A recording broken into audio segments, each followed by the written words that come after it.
നൂറനാട് പുലിമേൽ കുമ്പളുമല മലനട ക്ഷേത്രത്തിലെ കെട്ടുത്സവം ആഘോഷിച്ചു. കെട്ടുകാഴ്ചയുൾപ്പെടെ ഇതിനോടനുബന്ധിച്ച് നടത്തി. നൂറനാട് പുലിമേൽ കുമ്പളുമല മലനട ക്ഷേത്രത്തിലെ കെട്ടുത്സവം വിപുലമായ ചടങ്ങുകളോടെ ആഘോഷിച്ചു.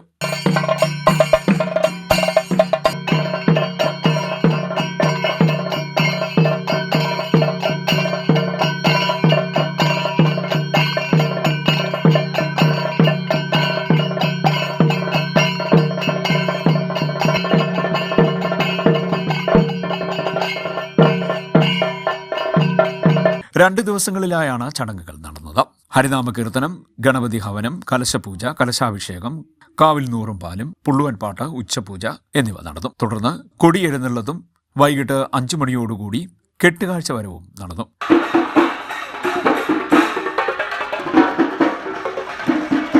ദീപാരാധനയ്ക്ക്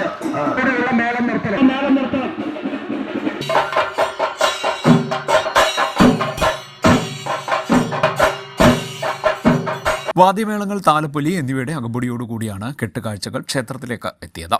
ക്ഷേത്രത്തിൽ വലം വെച്ചതിനു ശേഷം യഥാസ്ഥാനങ്ങളിൽ നന്ദികേശന്മാരെ ഇരുത്തി. തുടർന്ന് ദീപാരാധന, സേവ, ആകാശ ദീപക്കാഴ്ച, നാദവിസ്മയം എന്നിവ നടന്നു. ക്ഷേത്ര ഭരണസമിതി president Suresh Parppuram, secretary VR Arunkumar, ഖജാൻജി TK രാജൻ, ഉത്സവ കമ്മിറ്റി കൺവീനർ മനോജ് ദുരുതിയിൽ എന്നിവർ നേതൃത്വം നൽകി. CDNet news, Mavelikkara.